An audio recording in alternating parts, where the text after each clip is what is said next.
हमारे चैनल को सब्सक्राइब करें और बेल नोटिफिकेशन को जरूर दबाएं। ज्योतिष रतन केंद्र चैनल पर हमारे आप सभी प्रिय दर्शक गणों का बहुत बहुत हार्दिक स्वागत और अभिनंदन। तो प्रिय साथियों, मैं हूं आचार्य पंडित सर्वदानंद शर्मा। मेरी ओर से भी आप सभी को एक बार फिर प्यार भरा नमस्कार। तो साथियों, आज की जो चर्चा का विषय है ये है मंथली राशिफल, जो कि दिसंबर 2024 का है। और इस दिसंबर 2024 के मासिक राशिफल के माध्यम से हम ये जानने की कोशिश करेंगे आज कि तुला लगन राशि के जो हमारे मित्र हैं उनका ये दिसंबर 2024 कैसा रहने वाला है, किस प्रकार के रिजल्ट्स आपको मिलने जा रहे हैं। और जैसा कि आप जानते हैं कि जो भी रिजल्ट्स हमारे जीवन में हमको मिलते हैं वो इन ग्रहों के ही द्वारा मिलते हैं। अगर ग्रहों की स्थिति हमारे फेवर में है तो हमेशा अच्छे परिणाम प्राप्त होंगे, और जिन जिन क्षेत्रों से संबंधित फेवरेबल पोजिशन स्थिति है ग्रहों की, उस फील्ड से रिलेटेड अच्छे परिणाम हमको मिल जाएंगे हमारे जीवन में। और जिन फील्ड से रिलेटेड ग्रहों की स्थिति सपोर्टिंग स्थिति मतलब उसमें नहीं है, सपोर्टिव नहीं है का, तो वहाँ पर हमारे लिए थोड़ा सा मुश्किलें भी पैदा हो जाती हैं, क्योंकि अशुभ रिजल्ट्स हमको मिलते हैं, अनऑस्पिशियस रिजल्ट्स मिलने के कारण। तो यहाँ पर ये बड़ा सिंपल सा फॉर्मूला है कि अगर ग्रहों की स्थिति अच्छी और बेहतर और मजबूत है तो रिजल्ट्स भी बेहतर होंगे। नहीं है उनकी स्थिति बेहतर, कमज़ोर है, अशुभ है, तो रिजल्ट्स भी अशुभ होंगे। तो यही जानने के लिए कि इस दिसंबर 2024 में ग्रहों की स्थिति कैसी रहने वाली है, क्योंकि उसी के आधार पर रिजल्ट्स मिलेंगे, तो ये भी जानना थोड़ा सा हमारे लिए, सभी के लिए आवश्यक हो जाता है। तो हमारे ठीक पीछे स्क्रीन पर एक चार्ट डिस्प्ले किया हुआ है। इस चार्ट जो है ये तुला लगन राशि के जातकों का ही चार्ट है, और इस चार्ट में ग्रहों की स्थिति को हमने बहुत ही स्पष्ट रूप से दर्शाया है कि कौन सा ग्रह किस राशि में किस ग्रह के साथ अपना संबंध बना करके बैठा है या अकेला बैठा है। और इन ग्रहों में से ही कुछ ऐसे भी ग्रह हैं कि जो अपना राशि परिवर्तन करेंगे और अपनी उस राशि से निकल करके अगली राशि में जाएंगे जहां पर वो बैठे हैं। तो ये सारी स्थिति की जानकारी जो है हम आपको बहुत संक्षेप में शॉर्ट में देने जा रहे हैं। उसके बाद करेंगे चर्चा आपके राशिफल को लेकर के कि किस प्रकार के रिजल्ट्स आपको मिलने की संभावना बनती है, और अंत में देंगे कुछ अच्छे, सरल, आसान, अचूक उपाय। अगर उन सिंपल रेमेडीज़ को आप करते हैं पूरी श्रद्धा के साथ, पूरे डेडिकेशन के साथ, कमिटमेंट के साथ, तो मान के चलिए कि आप अपना दिसंबर 2024 और बेहतर बना सकते हैं। तो आइए सबसे पहले ग्रहों की स्थिति से आपको अवगत कराते हैं। पहले बात करेंगे सूर्य देव की। तो जहाँ पर 8 नंबर लिखा है, ये वृश्चिक राशि सेकंड हाउस है आपके चार्ट में, और यहाँ पर सूर्य और बुध एक साथ बैठे हुए हैं। तो एक आदित्य राजयोग तो बना हुआ है, लेकिन बुध की स्थिति यहाँ पर कमज़ोर है। बुध जो है यहाँ पर अस्त हैं और वक्री भी हैं, उल्टी चाल भी चल रहे हैं। हालांकि बुध जो है 11 दिसंबर को पूर्व में उदय हो जाएंगे, राइज कर जाएंगे, अभी तो कंबस्ट है, और 15 दिसंबर को ये डायरेक्ट हो जाएंगे, यानी कि उल्टी चाल चल रहे हैं, सीधी चाल चलना आरंभ कर देंगे। तो कह सकते हैं कि 15 तारीख से इनकी स्थिति बेहतर होगी। बुध की राशि का परिवर्तन बुध नहीं कर रहे हैं, पूरे महीने अपनी सम राशि वृश्चिक में ही सेकंड हाउस में बने रहेंगे। लेकिन सूर्य देव जो हैं वो इस राशि में माह के आरंभ से लेकर 15 दिसंबर तक ही रहेंगे बुध के साथ, और इस राशि में, इस घर में। और 15 दिसंबर को ये यहाँ से बुध का साथ छोड़ करके आगे जाएंगे, राशि परिवर्तन करते हुए। कहाँ जाएंगे? थर्ड हाउस में, तृतीय भाव में, अपने मित्र के घर में जाएंगे। मित्र के घर से निकल के मित्र के घर में, क्योंकि जहाँ पर जा रहे हैं वहाँ 9 नंबर लिखा है, और 9 नंबर का मतलब है धनु राशि, और धनु राशि के लॉर्ड हैं गुरु बृहस्पति, जो कि सूर्यदेव के परम मित्र हैं। और मंगल के घर में अभी सूर्य बैठे हैं, तो मंगल मित्र के घर से निकल के गुरु बृहस्पति के घर में जाएंगे, अपने मित्र के घर में, और फिर पूरा महीना वहीं बने रहेंगे। अब बात करेंगे मंगल की। दशम भाव में मंगल विराजमान है, जहाँ पर 4 नंबर लिखा है। 4 का मतलब होता है कर्क राशि, ये चंद्रमा की राशि है। और जब भी मंगल कर्क राशि में आते हैं या रहते हैं तो वो नीच अवस्था में कहलाते हैं। क्यों? क्योंकि कर्क राशि मंगल की नीच राशि है, तो मंगल नीच अवस्था में चले जाते हैं, जो कि अच्छा नहीं माना जाएगा किसी भी सूरत में। मंगल जैसा बड़ा क्रूर पापी ग्रह या कोई और बड़ा सूर्य जैसा कोई ग्रह अगर नीच अवस्था में आ जाए तो उसके नकारात्मक रिजल्ट्स जातक को परेशान करते हैं। तो साथियों, यहाँ पर ये पूरे महीने मार्गी और उदित अवस्था में तो नहीं है, ये 1 दिसंबर से और 6 दिसंबर तक तो मार्गी और उदित दोनों में रहेंगे, लेकिन 6 दिसंबर को ये वक्री होंगे, उल्टी चाल चलना आरंभ कर देंगे, लेकिन राशि परिवर्तन नहीं करेंगे, अपनी नीच राशि में ही पूरे महीने बने रहेंगे, दशम भाव में। अब बात करते हैं आगे हम गुरु बृहस्पति की। तो जहाँ पर 2 नंबर लिखा है ये अष्टम भाव है, 8th हाउस है, और बृहस्पति यहाँ पर 2 नंबर लिखा है तो ये शुक्र की राशि हो गई। तो बृहस्पति अपनी शत्रु राशि वृषभ में शुक्र की राशि में विराजमान है, उदित और वक्री स्थिति में, यानी कि गुरु बृहस्पति भी उल्टी चाल चल रहे हैं और ये पूरे महीने इसी राशि में इसी घर में बने रहेंगे, राशि परिवर्तन नहीं कर रहे हैं गुरु बृहस्पति। अब आपसे आगे बात करते हैं शुक्र की। शुक्र जो है अभी जहाँ पर आप उनको बैठा देख रहे हैं 4th हाउस में, जहाँ पर 10 नंबर लिखा है मकर राशि, ये मकर राशि होती है, शनि इसके स्वामी है।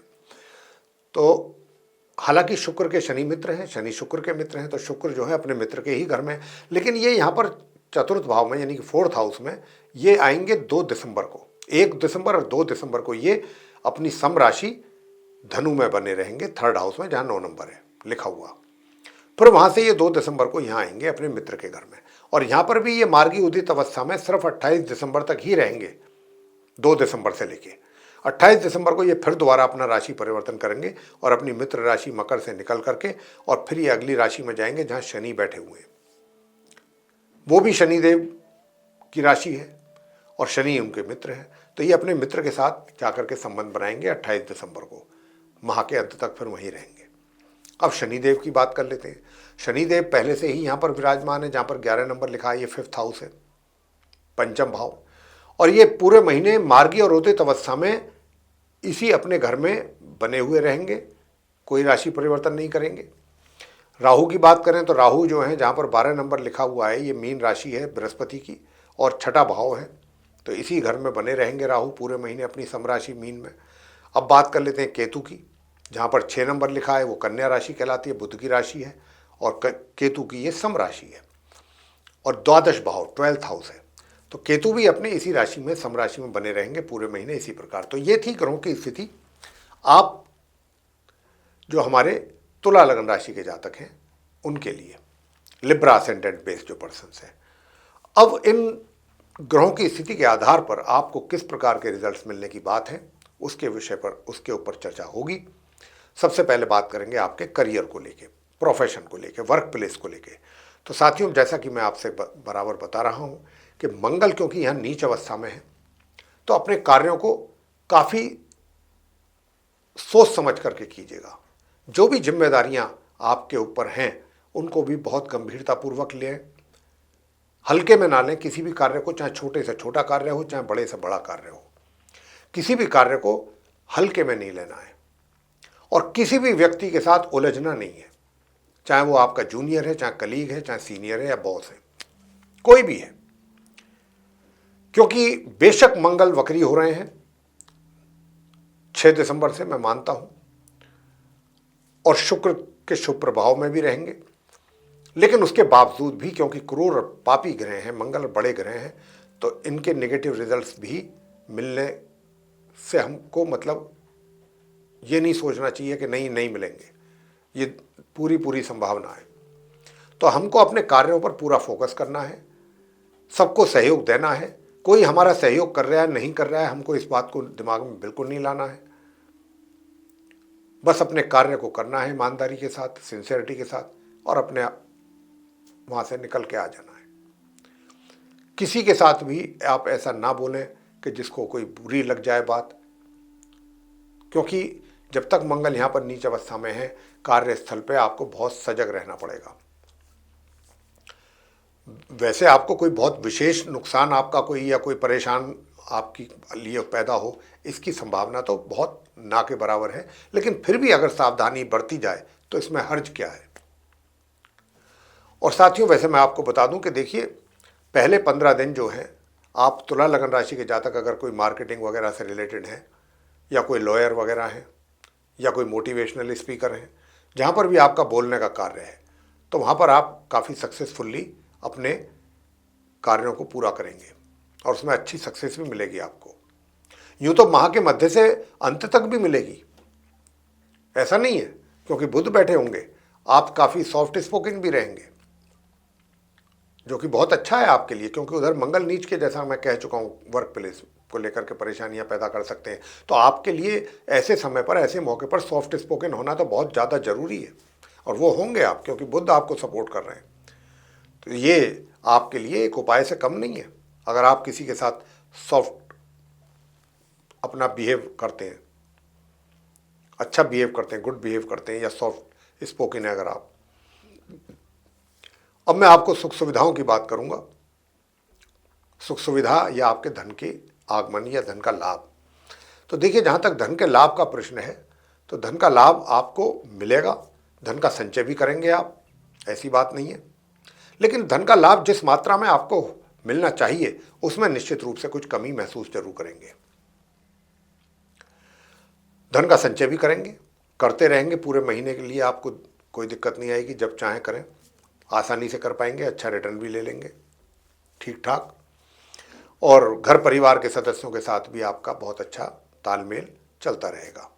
प्रेम संबंधों की अगर मैं बात करूं, तो देखिए, प्रेम संबंधों में ऐसा है कि जिनके साथ भी आपके प्रेम संबंध हैं, जिनके साथ भी आपका अफेयर है, या आप लिव इन रिलेशन में रह रहे हैं, तो आप ना थोड़ा सा अपने उस मित्र के साथ थोड़ा फिलॉसफी वे में बिहेव अधिक करेंगे, और वो एटीट्यूड आपका या वो तरीका, वो आपके मित्र को थोड़ा सा पसंद नहीं आएगा, कम पसंद आएगा। आप जैसे फिलॉसफी होते हैं, फिलॉसफर्स होते हैं, दार्शनिक वे में आप बात करेंगे, उनको बताने की कोशिश करेंगे या समझाने की कोशिश करेंगे। वो चीज़ें उनसे वो थोड़ा सा इरिटेट हो सकते हैं। तो इस बात का भी आपको थोड़ा ध्यान रखना है कि इतना ज़्यादा दार्शनिक वे में जाकर के चीज़ों को उनके सामने प्रेजेंट ना करें, या उनको समझाने की कोशिश ना करें कि जिससे कि वो थोड़ा बोरियत महसूस करें। इस बात का ध्यान आपको रखना पड़ेगा। अब बात करेंगे कि भाई वैवाहिक जीवन कैसा रहेगा। तो वैवाहिक जीवन की जहाँ तक बात है, तो देखिए, तनाव तो दिख रहा है, लेकिन हाँ, ये भी है कि चीज़ें समय पर थोड़ा थोड़ा उसमें सुधार भी होता रहेगा।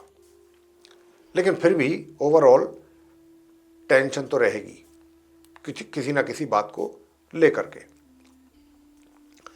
अब आप बात करते हैं शिक्षा को लेकर के कि शिक्षा कैसी रहेगी। तो देखिए, शिक्षा आपकी अच्छी रहेगी, संतान के द्वारा अच्छे परिणामों की प्राप्ति भी होगी माता पिता को, और आप जो नॉर्मल एजुकेशन लेने वाले स्टूडेंट्स हैं, वो भी अच्छी पढ़ाई कर लेंगे।